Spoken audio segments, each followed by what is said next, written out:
ममता बनर्जी तो पूरे बंगाल पे राज किया करती थी, जो हार के बाद भी अपनी कुर्सी छोड़ने को तैयार नहीं थी। बड़ी मुश्किल से बांग्लादेशियों की कसम दे दा के ममता बानो से कुर्सी खाली करवाई गई। ये मेरा सिंहासन है, ये हमारा सिंहासन, और जिसने भी इसे छूने की कोशिश की और गोला के रक्त पान कर वो। आज ममता बनर्जी की हालत ध्रुव राठी जैसी हो गई है। वो दर्जी का कुत्ता न घर का न स्कूल का। आज ममता बानो को मंदिर मंदिर जाना पड़ रहा है और वहां भी लोग इसको मंदिर में अंदर घुसने नहीं दे रहे हैं। ममता बानो का गार्ड लोगों को रुकने का इशारा करता है, पर लोग उसके इशारे को ऐसे इग्नोर करते हैं जैसे भारत पाकिस्तान की गीदड़ भभकी। क्या हाल हो गया है जी ममता बानो का, क्या हाल हो गया है। जो बांग्लादेशियों को बंगाल में घुसवाती थी, अब खुद बंगाल के मंदिरों में घुस नहीं पा रही है। ये सब क्या हो गया आदि, कैसे हो गया? इन जालिमों ने मिलकर ये क्या हल कर दिया तुम्हारा? ओ, मंदिर से याद आया, एक ये क्लिप देखो। जब ममता का राजपाट था तो ये हिंदूज को क्या क्या बोलती थी। हम डरपोक नहीं हैं, हम काफिर नहीं हैं, हम गद्दार नहीं हैं, हम लड़ने जानता है। ममता बानो के हिसाब से काफिर यानी हिंदू डरपोक भी है और गद्दार भी। उधर से टीएमसी की हार के बाद एमएलए और एमपी टीएमसी को ऐसे ऐसे छोड़ के भाग रहे हैं भाई साहब। अब हाल ऐसा हो चुका है कि ममता सुबह उठती है, ब्रश नहीं करती है, सबसे पहले गिनती शुरू करती है अपने एमपी और एमएलएज की। हर गिनती में एक दो कम हो जाते हैं कमबख्त। सायोनी घोष जिसे अभिषेक बनर्जी टीएमसी में लाए थे, नहीं मतलब कभी आपने सोचा है कि अभिषेक ने सायोनी को एक्सप्लोर कहाँ किया था? जब सायोनी राज कुंद्रा छाप वेब सीरीज किया करती थी, बस वहीं से अभिषेक ने सायोनी के टैलेंट को देख लिया था। नहीं मतलब देखा नहीं था, टैलेंट पहचान लिया था। पहचान इज द राइट वर्ड। हाँ? आपको बाहर बताया नहीं अंदर क्लाइंट है? फिर सायोनी टीएमसी में आई और छोटी ममता के नाम से फेमस हो गई। छोटी ममता ये करो, छोटी ममता वो करो, सारे ऐसा ही बोला करते थे। जब राघव चड्ढा ने बीजेपी को ज्वाइन किया था, तब सायोनी घोष ने राघव चड्ढा को चड्डी बोला था और बहुत ट्रोल किया था। सायोनी घोष है ना, वो चड्डा नहीं है, इसलिए वो चड्डा चड्डी नहीं होगा कभी। हर इंटरव्यू में बस ममता के ही गुणगान किया करती थी। तुम्हारे पास ईडीसीबीआई है, करोड़ों रुपए हैं और बहुत क्षमता है आपके पास, यू हैव पावर, पर हमारे पास एक ही हवाई चप्पल और सफेद साड़ी वाली ममता है। लेकिन अब सायोनी, अभिषेक, ममता और टीएमसी तीनों को ही लात मार के दूसरी पार्टी में जा रही है। और जो 20 एमएलए ममता को छोड़कर जा रहे हैं ना, सायोनी उनमें से एक है, बल्कि उसे लीड कर रही है। छोटी ममता कहलाने वाली सायोनी घोष ने दीदी को छोड़ अब कमल थाम लिया है। खेला होबे 2026 Mamata Banerjee is going to rule Bengal for the fourth time.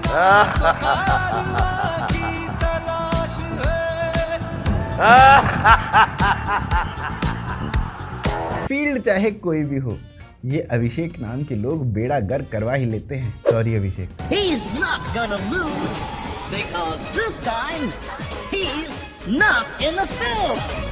दूसरों के साथ खेला करने वाली ममता के साथ खुद खेला हो बे, मतलब खेला खुद ही हो गया है। अब देखो ये जो कुछ भी हो रहा है ना, तो उस पे हमारा कहना तो यही है कि कम से कम सायोनी घोष को एनडीए में तो एंट्री नहीं मिलनी चाहिए, क्योंकि इसके पास आके तो गिरगिट भी इंटर्नशिप करते हैं। ये रंग बदलने वाली पोकेमॉन केजरीवाल के जितना ही पावर लेवल दिखाती है। जब टीएमसी का टाइम चल रहा था तो ये कुछ ऐसे पोस्ट किया करती थी, और अब जब राजपाट छिन चुका है तो ये भक्त होने की एक्टिंग कर रही है। वाह, क्या एक्टिंग कर रहा है। टीएमसी को 20 एमएलए छोड़ के भाग रहे हैं। उन्हें देख के ममता बड़ी दुखी है। इतनी जल्दी तो बांग्लादेशी भी टीएमसी को छोड़ के नहीं भागे थे, जितनी जल्दी खुद टीएमसी के अपने एमएलए और एमपी वो भाग रहे हैं। यूसुफ पठान जो मुर्शिदाबाद के दंगों पे ऐसे चुप थे जैसे दंगे यूसुफ नहीं करवाए हों, अब यूसुफ भी टीएमसी से अलग होना चाह रहे हैं। सायोनी और यूसुफ को भागता देख महुआ बड़ी दुखी है, लेकिन महुआ अभी तक पौवा टिका के ममता के साथ टिकी हुई है। अब देखो, इसका रीजन टीएमसी से वफादारी मत समझ लेना, उसका रीजन ये है कि महुआ टीएमसी से ज्यादा तो बांग्लादेश की सगी है ना। Who wants to live in India now? I have Kushtia on the other side and Nadia. The GDP, the health indicators and a lot of things in Bangladesh are actually better. Please let Narendra Modi and Amit Shah get this out of his head that the whole world wants to come and live in India. अब देखो, जो बाकी के बचे हुए MLA हैं ना, उन पे ममता ने जीपीएस लगा दिया है। जीपीएस लगाने के बाद ये पता चला कि सारे ही एमएलए बीजेपी ऑफिस के आसपास चक्कर लगा रहे थे, जिसके बाद ममता का कुछ ऐसा रिएक्शन सामने आया था।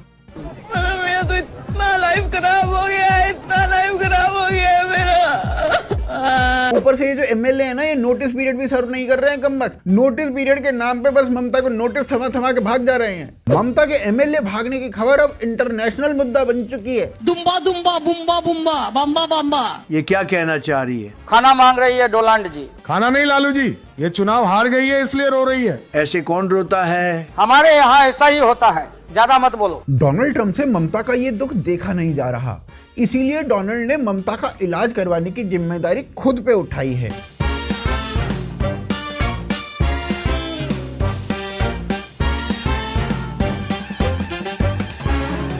अब इतना सब होने के बाद ना सोनिया गांधी से भी ममता का दुख देखा नहीं गया और सोनिया गांधी ने ममता एंड बचे हुए गैंग को कांग्रेस ज्वाइन करने का ऑफर दे दिया। सोनिया ने डिटेल में समझाया, देखो काम तो सेम ही रहेगा, बस कंपनी टीएमसी की जगह पे कांग्रेस हो जाएगी। ओल्ड एक्सपीरियंस काम भी आएगा और वही सब सेम काम करना होगा। दंगे करवाने हैं, जिहादी पालने हैं, घोटाले करवाने हैं, बांग्लादेशियों को अंदर घुसवाना है, हिंदुओं को टारगेट करना है और बॉम्ब फटवाने हैं। इन सब पे तो ममता का एक अधिकार है जी। इन सब के बाद ममता ने कहा, सोच के बताता हूँ। अब देखो, सूत्रों की बिल्कुल ना माने तो ममता ने 1 वीक का टाइम सोचने के लिए मांगा है। 1 वीक का टाइम अपना लुक ट्रांसफॉर्म करने के लिए भी मांगा है और वो नए नाम के साथ कांग्रेस में एंटर करना चाहती हैं। ममता का नया गेटअप देख के तो लग रहा है कि इंदिरा बनर्जी नाम ज्यादा सूट करेगा। अब तो टीएमसी के लीडर्स भी ममता से कोड वर्ड में कम्युनिकेट करने लगे हैं। कहीं जाते हैं तो वापसी का कंफर्मेशन देते ही नहीं है। और कुछ एमपी एमएलए की जब ममता ने लोकेशन मांगी तो टीएमसी लीडर्स की जीपीएस लोकेशन एनडीए आई थी। भाई साहब, चाचा मेरे लौटने में देर हो सकती है, परेशान मत होना। कितनी देर? कुछ घंटे भी लग सकते हैं।